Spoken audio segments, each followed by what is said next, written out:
दिव्य रामचरितमानस। कोई रामचरितमानस को सुन ले, कोई रामचरितमानस को पढ़ ले तो पता चलेगा कि वास्तव में मनुष्य बने हैं तो मनुष्यों के संबंध कैसे होने चाहिए। मनुष्य तो हम सब बन जाते हैं, लेकिन मनुष्यता जीवन में आना ये प्रभु की कृपा से, गुरु की कृपा से ही संभव हो पाता है। रामचरितमानस में ऐसा कोई पात्र नहीं जो मनुष्यता को ना दर्शाता हो, कि संबंध को कैसे रहना चाहिए, कैसे आचरण करना चाहिए, ये रामचरितमानस सिखाती है।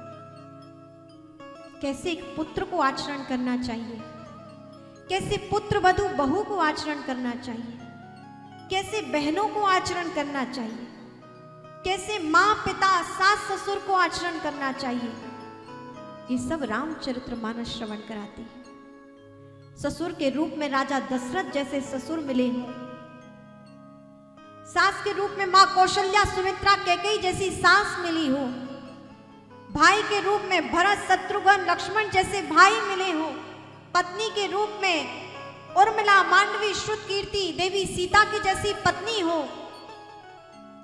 माता सुनैना जैसी मां हो और जनक जैसे पिता हो। हर एक प्रत्येक संबंध को रामचरितमानस दर्शाती है कि आपस में संबंध कैसे होने चाहिए, कि संबंध की क्या पात्रता है, क्या वास्तविकता है, कैसे जीना चाहिए संबंधों में, संसार में, ये रामचरितमानस श्रवण कराती है। और आप देखें, आज हमारा पारिवारिक जीवन भी ठीक नहीं है, सामाजिक जीवन भी ठीक नहीं है और हमारा व्यक्तिगत जीवन भी ठीक नहीं है। ना हमारी पर्सनल लाइफ ठीक है, ना प्रोफेशनल लाइफ ठीक है और ना ही सोशल लाइफ ठीक है। तीनों में बहुत कम है जो इनका सामंजस्य कर पाते हैं। किसी का पारिवारिक जीवन ठीक है तो सामाजिक जीवन ठीक नहीं, किसी का सामाजिक जीवन ठीक है तो व्यक्तिगत जीवन ठीक नहीं है। इसका सामंजस्य यदि कहीं देखने को मिलता है तो वो रामचरितमानस है। भगवान राम को देखिए, कैसा उन्होंने अपना सामाजिक जीवन रखा, कैसा उन्होंने पारिवारिक जीवन रखा और कैसा उन्होंने व्यक्तिगत जीवन रखा। तीनों जीवन का समावेश किस रूप से हो, ये रामचरितमानस हमें सिखाती है। और हम सब इन तीनों चीजों के मध्य रहते हैं, अपने परिवार के मध्य, अपने समाज के मध्य और एक अपने व्यक्तिगत जीवन के मध्य। और जिन्होंने इन तीनों का सामंजस्य बिठा लिया वो जीवन में सफल है और श्रेष्ठ मानव है। और यदि हमें श्रेष्ठ मानव बनना है, अपने जीवन को सफल बनाना है, तो रामचरितमानस हमें पढ़ना चाहिए, सुनना चाहिए और इसके जीवन में आचरण को धारण करना चाहिए। आज कमी कहां है कि हमारा पारिवारिक जीवन ठीक नहीं है, असामंजस्य में है, मनमुटाव है। क्यों? क्योंकि पहले संयुक्त परिवार था, घर में माताएं रामचरितमानस का पाठ करती थी, कोई दुर्गा सप्तशती पाठ कर रहा है, अनेक अनेक अपने हिसाब से लोग स्तोत्र का पाठ कर रहे हैं, कथाएं हो रही हैं। घर के बड़े बुजुर्ग अपने छोटों को आचरण संस्कार दे रहे हैं और छोटे भी लेने के लिए लालायित हैं। आज बड़े यदि आचरण संस्कार सिखाने के लिए उद्यत हो बैठे हो तो छोटों में वह आचरण नहीं है, वो जिज्ञासा नहीं है कि उसे हम धारण करें।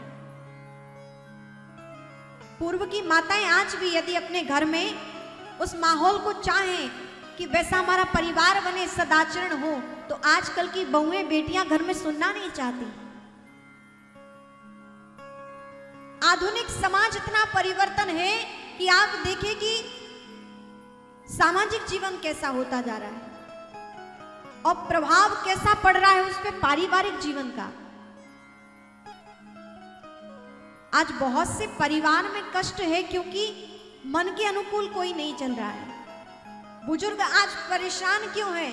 क्योंकि परिवार वाले मन के अनुकूल नहीं चल रहे हैं। इसमें बुजुर्ग का दुखी होना, आप जरा समझिए, घर के छोटों को समझने का प्रयास करना चाहिए। आप वह पीढ़ी है जो यहां विराजमान है, आयु में यहां श्रेष्ठ लोग ही बैठे हैं, वयोवृद्ध, अधिकतम वयोवृद्ध लोग यहां बैठे हुए हैं।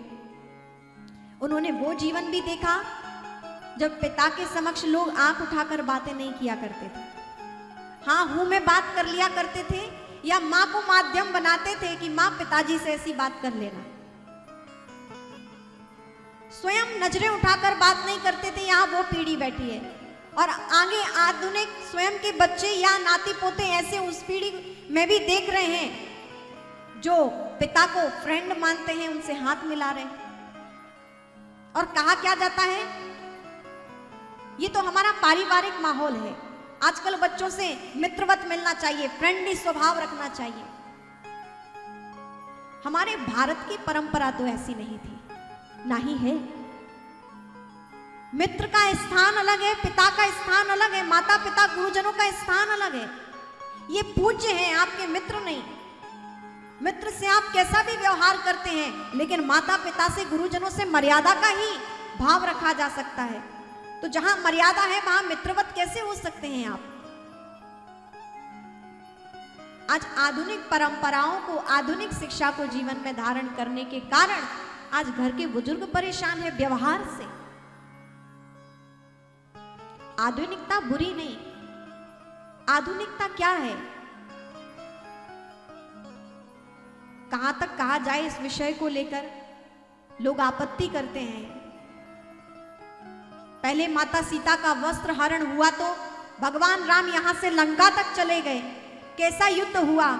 और आप देखिए आज सिनेमा के लोगों को, आजकल की लड़कियां, नवयुवतियां, नवयुवक उन्हें आइडल समझते हैं, जो कि जिन्हें वस्त्र की बात कह दो कि अच्छे वस्त्र पहनो तो उन्हें लगता है कि टिप्पणियां की जा रही हैं।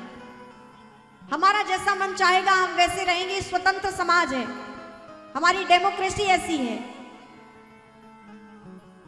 कहां तक क्या कहा जाए, बहुत कुछ नहीं कहा जा सकता है आज इस विषय पर, लेकिन जितना हो सके हम दूसरों को ना सुधार सकें, लेकिन कम से कम हम एक, यदि सुधरता है कोई व्यक्ति, तो यदि एक का सुधार है, धीरे धीरे मन परिवर्तन होता है तो दूसरा भी सुधरता है। यदि एक व्यक्ति प्रारंभ तो करे, लोग कहे कि वो वैसे हैं तो हम भी ऐसे क्यों ना हो, क्या करें, आज समाज है, चलना पड़ता। नहीं, भारत की परंपरा जो है हम इसे स्वीकार करके चले। कहते हैं कि जो अपनी जड़ों से हटकर चलते हैं वो कभी पल्लवित नहीं होते। हमारी संस्कृति हमारी जड़ है। जहां पर रक्षक किसान ना हो तो वहां की फसलें खराब हो जाती हैं, और जिस घर में रक्षक माता पिता ना हो, संस्कार देने वाले वयोवृद्ध ना हो, वहां की नस्लें खराब हो जाती हैं। खेत का रक्षक यदि किसान ना हो तो वहां की फसलें खराब हो जाती हैं, और संस्कार देने वाले माता पिता या वयोवृद्ध यदि संस्कार दे रहे हैं और छोटों ने संस्कार ना लिए तो वहां की नस्लें खराब हो जाती हैं। हम जीवन में अपनी परंपराओं से जुड़े, भारतीय परंपरा को धारण करें। भगवान राम जब उठते हैं तो मात पिता गुरु नावई माता, ये हमारी परंपरा है। भगवान श्री राम अपने गुरु और माता पिता के चरणों में प्रणाम करते हैं। अब इन्हें कौन समझाए कि जहां स्वयं भगवान अपने माता पिता को प्रणाम करते हैं, गुरुजनों को प्रणाम करते हैं, और कुछ लोग कहते हैं कि हम तो अपने माता पिता से फ्रेंडली हैं, हाथ मिलाने की बात नहीं की। भगवान राम शीश रखकर अपने माता पिता के चरणों में, गुरु चरणों में प्रणाम करते हैं। हाथ मिलाने से क्या होगा? वायरस ट्रांसफर होंगे और कुछ नहीं होगा। लेकिन माता पिता और गुरु के चरणों में आप प्रणाम करोगे तो क्या होगा? आयुर्विद्या यशोबलम, 4 चीजें अपने आप उसे प्राप्त हो जाती हैं। कौन कौन सी 4 चीजें? माता पिता गुरु के चरणों में प्रणाम करने से श्रेष्ठ जनों के चरणों में प्रणाम करने से 4 चीजें व्यक्ति को अपने आप प्राप्त होती हैं। कौन सी 4 चीजें? आयुर, विद्या, यशो, बलम। उसकी आयु बढ़ती है, उसकी विद्या बढ़ती है, उसको समाज में, जगत में यश मिलता है, उसकी कीर्ति, उसको बल परिपुष्ट वह होता है। तो प्रणाम करने के फायदे हैं और हाथ मिलाने के सिर्फ हानि हानि है। यहां मर्यादा भी भंग है। और आप जब प्रणाम करते हैं तो आपको यहां बहुत कुछ मिलता है। रामचरितमानस वो मानस है, वो कथा है जो जीवन को वास्तविक में जीवन बनाने का प्रयास करती है। हम मनुष्य तो बन जाते हैं, लेकिन हमें मानवता सिखाने की कथा ही रामचरितमानस है।